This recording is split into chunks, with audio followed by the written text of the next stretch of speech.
গত ভিডিওটা ছিল হচ্ছে মেথড নিয়ে, এখন হচ্ছে যে কনস্ট্রাক্টর নিয়ে ডিসকাস করি।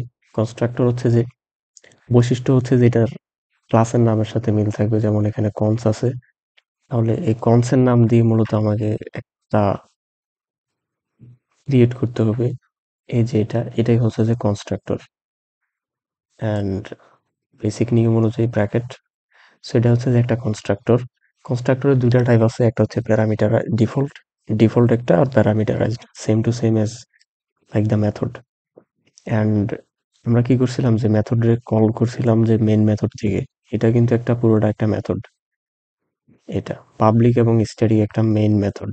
সো এই মেথড থেকে এটা কল করা লাগছিল, বাট কনস্ট্রাক্টরকে কল করা লাগে না এবং তার কোনো রিটার্ন টাইপও নাই। যদি আমি এখানে যে ভয়েড দেই, এটা কিন্তু এরর দেখা, মানে ভয়েড কনস নামে একটা মেথড হয়ে গেছে, কিন্তু এটাকে কল করা লাগবে, কিন্তু কনস্ট্রাক্টরের বৈশিষ্ট্য হচ্ছে যে কল করা লাগে না। সো অবজেক্ট, যদি এখানে ভিতরে কিছু স্টেটমেন্ট লিখি, এখানে লিখলাম যে diu, সো কনস্ট্রাক্টরকে হচ্ছে উইদাউট কল, যাতে এই স্টেটমেন্টটা প্রিন্ট করে, তার জন্য মেইন ফাংশনে এখানে জাস্ট আমি ক্লাস ক্রিয়েট করব। ক্লাসের নামটা দিলাম এন্ড একটা অবজেক্ট নেম দিলাম এন্ড জাস্ট নিউ সাইন, এখানে হচ্ছে যে ওই যে কনসেপ্ট নামটা। ওকে, সো এটা একটা কনস্ট্রাক্ট। পরে কি করলাম, আমরা ক্লাস ক্রিয়েট করলাম। ক্লাস ক্রিয়েট করলে অটোমেটিকলি কনস্ট্রাক্টরে কল হয়ে যায়। এখন এটার ভিতরে ডিআইউ আছে, যদি কনস্ট্রাক্টর কল হয়ে যায় তাহলে ডিআইউ প্রিন্ট করার কথা। তো এখন যদি রান করি, কারেন্ট ফাইল, এখন রান হবে হচ্ছে ডিআইউ প্রিন্ট করবে অনলি ডিআইউ। যদি আমি এটার ভিতরে কিছু এরিথমেটিক্যাল অপারেশন করতে চাই, suppose integer a is equal to 10, কমা হচ্ছে যে b ইজ ইকুয়াল টু 20, সেখানে দুইটা ভ্যালু আছে ইন্টিজার টাইপের, এবং এটার যোগফল যদি প্রিন্ট করতে চাই, সো এখানে কনস্ট্যান্টটার নাম দিয়ে যে sum equal plus and then হচ্ছে যে a প্লাস b, মানে তাদের যোগফল ব্র্যাকেটে দিতে হবে, আদারওয়াইজ হচ্ছে যে এটা অপারেশনটা সাকসেসফুল হবে না। এখন যদি রান করি, 10 এবং 20 30 এবং সাম, সো একসাথে এটা দেখাবে সাম ইজ ইকুয়াল টু 30 কনস্ট্রাক্টর। এখন যদি প্যারামিটারাইজড কনস্ট্রাক্টর দেখি, আর এটার বৈশিষ্ট্যগুলো আবার রিকেপ করি, যেমন কনস্ট্রাক্টর ক্লাসের নামের সাথে মিল রেখে করা লাগে, এটার রিটার্ন টাইপ নাই, দেন হচ্ছে যে একে কল করা লাগে না, অটোমেটিকলি কল হয়ে যায় যখন ক্লাস ক্রিয়েট করি।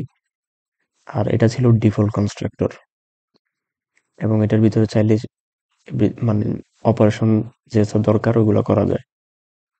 ওকে, সো এটা ছিল সিম্পল একটা অপারেশন, যোগের ছিল, গুণ বিয়োগ ভাগ সবকিছুই করা যায়, বাট কিছু লিমিটেশন অবশ্যই আছে।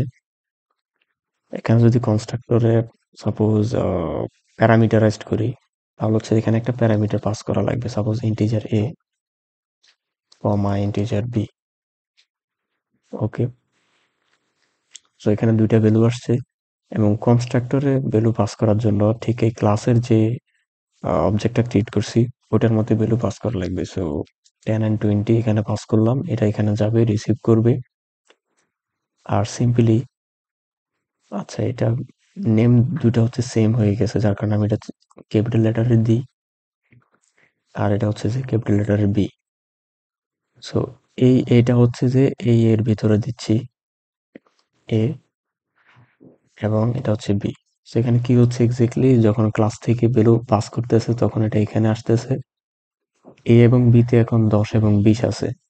সো এই স্মল লেটারে এর ভিতরে ক্যাপিটাল লেটার এ, যেটার ভিতরে 10 আছে, স্মল লেটারের বি এর ভিতরে ক্যাপিটাল লেটারের বি, যেটার ভিতরে, সরি, প্রথমটাতে ছিল 10, সেকেন্ডটাতে 20। সো দুইটা হচ্ছে দুইটা ভ্যালু ক্যারি করতেছে। দেন হচ্ছে যে দুইটা যদি যোগ করি, স্মল লেটারে এর ভিতরে আছে 10, স্মল লেটারে বি এর ভিতরে আছে 20, সো আউটপুট আসবে হচ্ছে 30। এটা ছিল হচ্ছে প্যারামিটারাইজড কনস্ট্রাক্টর। সো সাম হচ্ছে 30। এখন কনস্ট্রাক্টর হচ্ছে আরেকটা বৈশিষ্ট্য, সেটা হচ্ছে কনস্ট্রাক্টর ওভারলোডিং হয়। সো ওভারলোডিংটা কিভাবে হয়? সেম ক্লাসের মধ্যে যদি দুইবার কনস্ট্রাক্টর ক্রিয়েট করা হয়, সাপোজ আমি এটা কপি করলাম এন্ড এগেন ক্রিয়েট করলাম, বাট ডিফারেন্ট প্যারামিটার যদি দিই এখানে স্ট্রিং, অ্যান্ড দেখেন এটা কিন্তু accessible, but the thing is হচ্ছে যে এ আমার ইন্টিজার অ্যান্ড বিটা হচ্ছে আমার স্ট্রিং টাইপ, যার কারণে স্ট্রিং ডাটা টাইপ দেওয়া লাগবে। ওকে, সো ইন্টিজার এর ভিতরে ইন্টিজার এ কে রাখলাম, স্ট্রিং বির ভিতরে স্ট্রিং বিটা রাখলাম। এটা হচ্ছে যে দুইটা কনস্ট্রাক্টরের ইউজ। সো কনস্ট্রাক্টর আমরা জানি যে কল করা লাগে না, বাট ক্লাস ক্রিয়েট করার মাধ্যমে অটোমেটিক্যালি কল হয়, যার কারণে আমি আবার একটা অবজেক্ট তৈরি করলাম যেটার মধ্যে বিতে হচ্ছে স্ট্রিং দেওয়ার কথা। সো 20 কে রিপ্লেস করে এখানে দিচ্ছি, সাপোজ আমার নামটা দিচ্ছি। সেটা কি হচ্ছে, এর ভিতরে 10 যাচ্ছে, বির ভিতরে এখান থেকে এই নামটা যাচ্ছে, যাওয়ার পরে ইন্টিজার এর ভিতরে এটা ক্যাপিটাল লেটারে এটা যাচ্ছে, বিটা হচ্ছে যে স্মল লেটারের স্ট্রিং ডাটা টাইপস আন্ডারে যাচ্ছে ভ্যালুটা। সো দেন হচ্ছে যে এখানে আর সাম হবে না, এখানে হচ্ছে যে দিতে পারে যে এইজ অ্যান্ড প্লাস, এর ভিতরে আমার ইন্টিজার টাইপের মানে 10টা আছে। সো একে যদি এখানে দেই তাহলে এইচ ইজ ইকুয়াল টু 10 আসবে, দেন প্লাস, আর এখানে হচ্ছে যে আহ, দিতে পারি যে নেমটা, সেকেন্ড আমার ছিল আর্গুমেন্টটা নেম, সো এখানে লিখলাম নেম। লেখার পরে এখানে আমার তো এখানে ক্যালকুলেশন নাই, সো এটা ডিলিট করে দিই।